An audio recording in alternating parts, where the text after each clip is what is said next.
feel like this organization is in a good spot. They've obviously done it in the past, so I think they know what it takes and they know how to do it, and it's only a matter of time. The Oklahoma City Thunder are going back to the NBA Finals. I want to win the NBA championship. Like, it's always about winning for me. One of the greatest regular seasons in NBA history.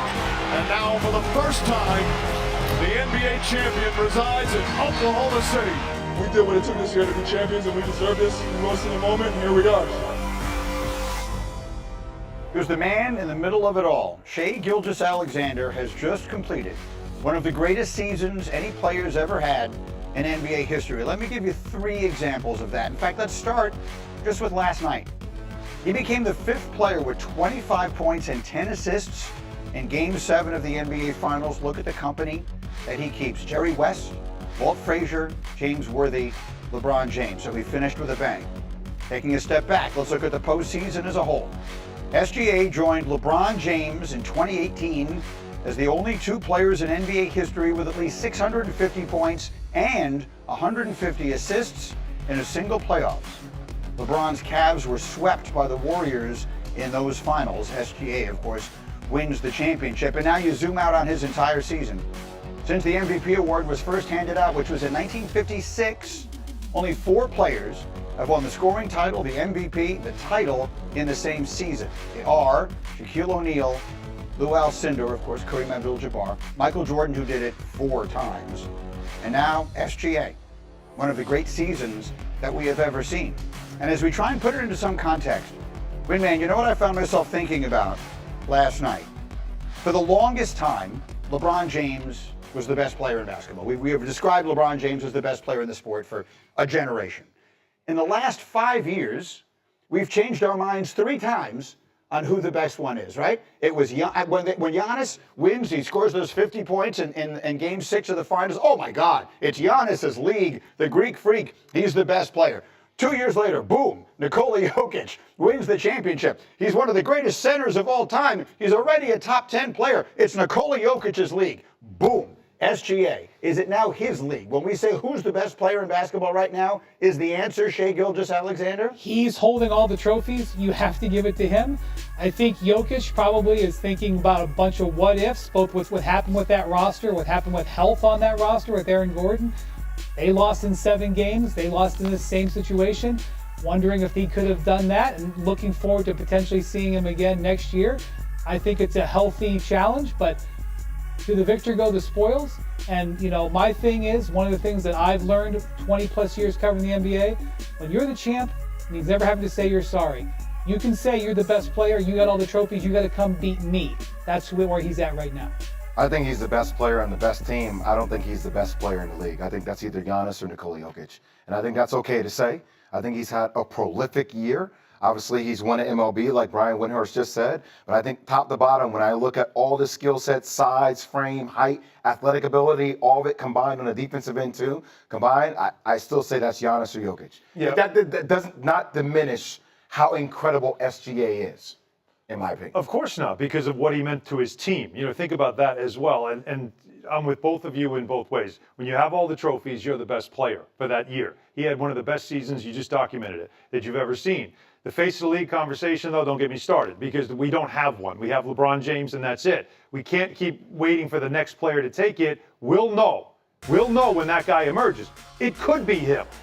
You never know. It could start with him, and from this year forward, and maybe it emerges. But when it comes to seasons and what he did, I think what's most remarkable about him is the humility he shows as such an individually great talent, and yet how that team is with each other. And when you look at blueprints of how to build a team, that's what you're hoping to have one day, is a team that is that unselfish. They care that much about each other's success. It's so hard to find. But that right there, to me, that's the sweet spot when it comes to building a team. Keith, how about it? How about SGA?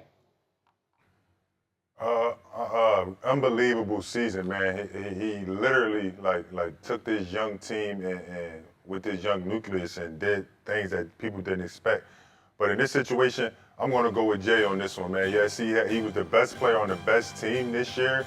And again, he had a great season. I want to give him his flowers, but he is not the best player in the NBA. Nikola Jokic is the best player in the NBA.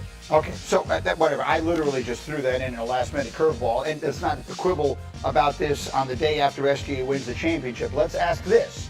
We just talked about Kevin Durant getting traded to the Houston Rockets. They were the team that finished second. They were sort of like the Thunder of a year ago, right? The Thunder burst onto the scene a year ago. Oh my goodness, look at this lofty record. They're so young. No one knows who half of them are. And they're not really going to be that good. They get knocked out in the second round. Here they are winning the title. Rockets were that team this year. Played a tough 7-game series against a very tested veteran Golden State team, obviously. And now they add Kevin Durant. So did a funny thing happen on the way to this OKC dynasty? Well, so there's a few things that you could see that could challenge Oklahoma City from winning a number. One would be Jokic and the Nuggets roaring back. One would be a rise from the East, depending on what happens with Giannis and San Antonio. But the other thing I would say is the thing that makes this trade so interesting for Houston is they still have a number of highly valuable pieces that they can either let develop, and like Oklahoma City did, they held them together, or look to go hunting in the trade market again if a major player comes available. Whether it's somebody we can foresee today or somebody who becomes available in 6 months or a year, because the reason at the start of this, they didn't want to do Durant. They didn't necessarily, it wasn't anything against him. They were like a 37-year-old with a bunch of 20-somethings. That doesn't fit. They couldn't say no to this because of the value proposition, and it leaves them so much more to play with going forward. Don't count out the Lakers. Don't count out the Nuggets. Don't count out Minnesota. Still not Luka, LeBron, still in the West, absolutely. Well, Luka, they need Luka and pieces, LeBron. right? I mean, Yeah, moves but need that's to why get we're coming made. up here. July 1st. Over the That's next why couple we're of coming weeks. That's why the win man is going to be invaluable as we work our way through the next few weeks. And as we've said here before, don't discount the possibility that the Greek Freak is involved in some of these conversations.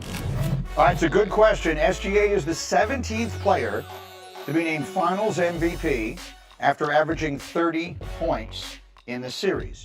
Who is the youngest player ever to do that?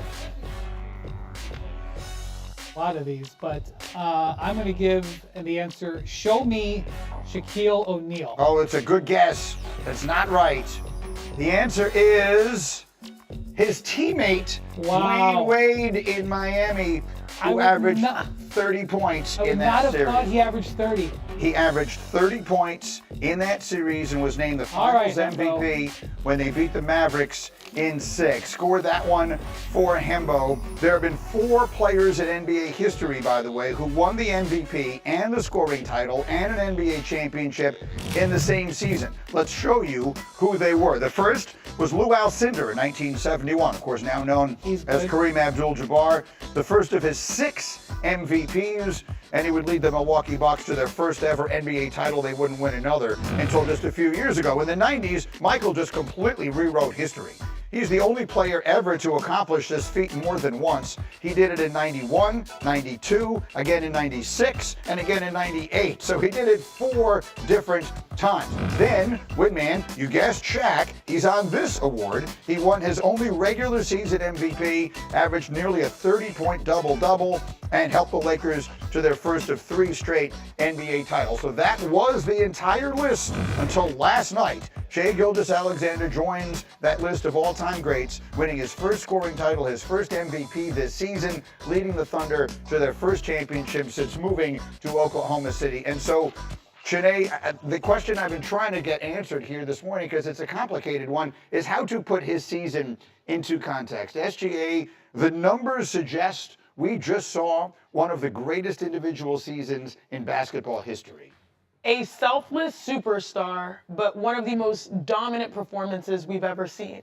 And I think because it's not like these crazy sexy dunks or these step back threes, people sort of sleep on it. But guess what? He's had the last laugh. His trophy case grew exponentially in the past 2 months. And overall, when you look at his game, so many people talk about, and I know you laughed about this last time I was on, the analytics, Yeah. right? Threes are what will save you, separate you, put you in the best of the best categories. This man led the league in scoring, averaged 30 in the NBA Finals as mastering the mundane, mastering the mid-range. He's got toughness to his game. He is a silent killer, a silent assassin.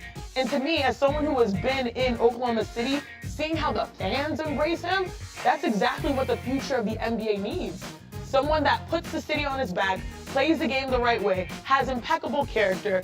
Someone that you can just go and tell your kid, hey, watch this game. They're gonna show you what real basketball is all about.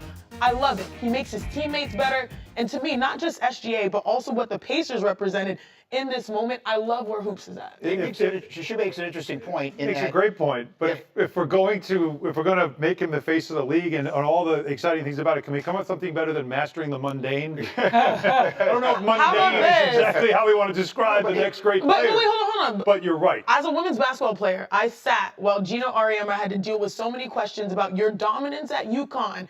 Isn't that boring? Isn't that bad for basketball? What did that do? It forced everyone else to level up. Yeah. I mean, we heard early in the year, probably January 1, Anthony Edwards said, that guy is the MVP, and people still questioned it. And he showed us time and time again his greatness in real time. So yeah, mastering the mundane may not sound cute or sexy, but I call him Shea Butter, baby, because he's smooth. So is Shea Butter better? Shea Butter is a lot better. Okay. You can definitely you can market that so much better if you're the NBA. No. Okay. But it is what you're saying though about, to me, I think it's more about who he is, and watching that team all season long and then watching them in their celebration.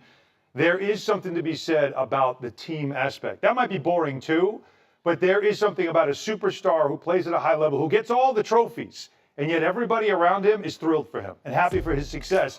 That looked genuine to me all season long. Let me get Markeith in here. Keith, how about that? The player who does it, I mean, mundane, it's a word that has a negative connotation, but in this sense, it is a positive one. All the things that we associate with NBA superstars right now are not the things that make this guy great. So how about the unique quality of SGA doing it this way, and yet, as Wendy points out, having a Hall of Fame season, having a season that gives you enough hardware that basically puts you in the Hall of Fame at the age of 26. How about it, Keith? I would agree with all these, with everybody that's sitting up here talking about this guy in the season that he had, right?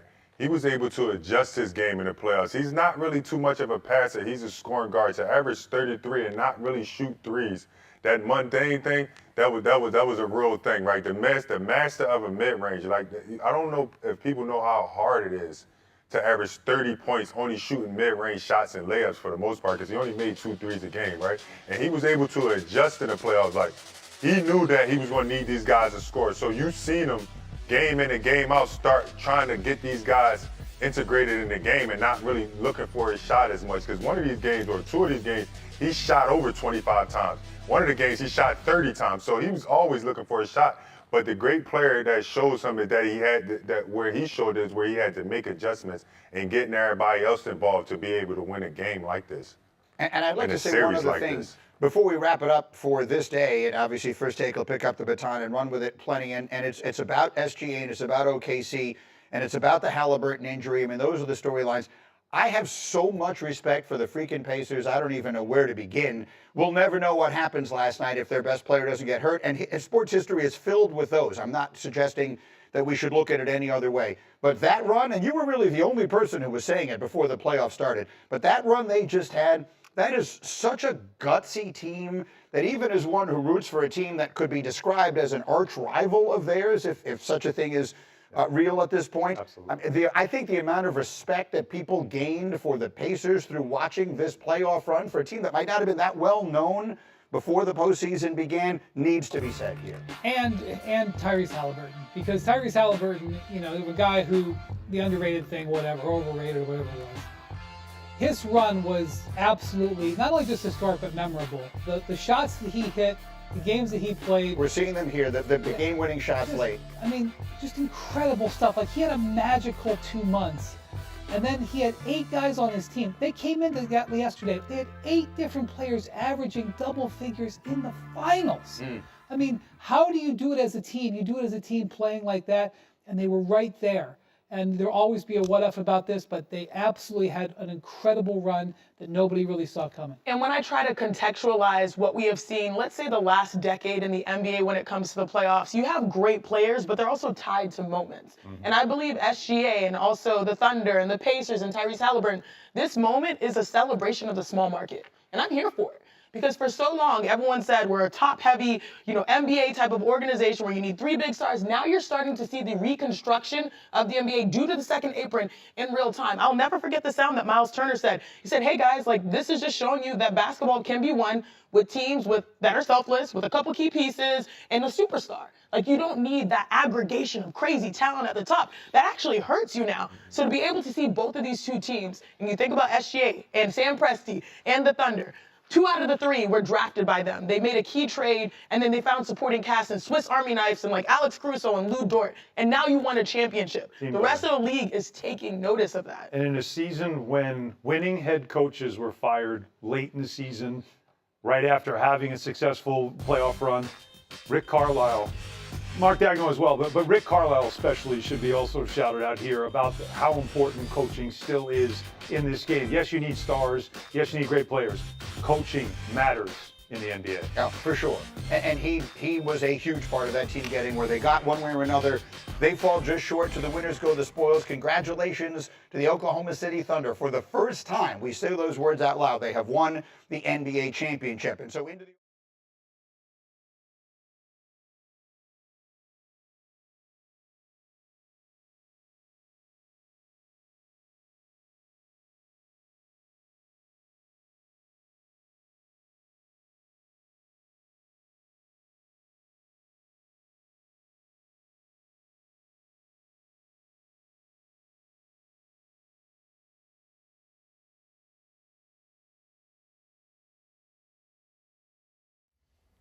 How's it going, everybody? Villa Sports Network here. Just want to thank you guys for your support on the channel. Thank you guys for watching the video. Hope you all enjoyed it.